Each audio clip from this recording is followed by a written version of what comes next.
Hello everyone and welcome back to our YouTube channel.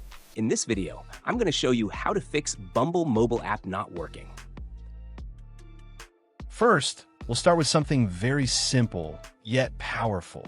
So over the time, apps store temporary files to load faster, but sometimes those files get corrupted and the app starts acting weird.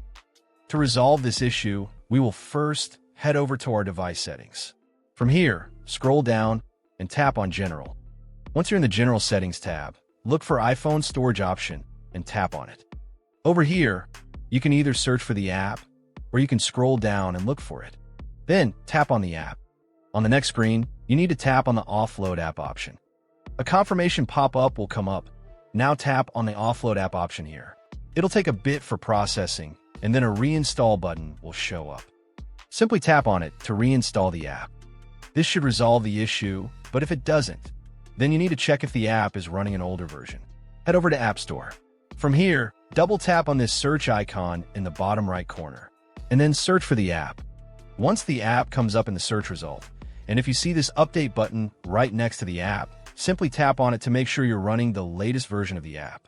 However, if you continue to encounter this issue, then you will need to completely reinstall the app, which usually resolves the problem. Head over to this screen the way we did before. And over here, tap on the Delete App option here to uninstall the app from your device. A confirmation pop-up will come up.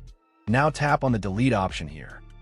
Once uninstalled, open up App Store and search for the app in the search bar. After the app comes up in the search result, simply click on this cloud icon to install it back onto your device.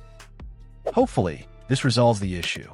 If it does, consider sending a super thanks to support our channel. And also don't forget to hit the subscribe button. We'll see you in the next video.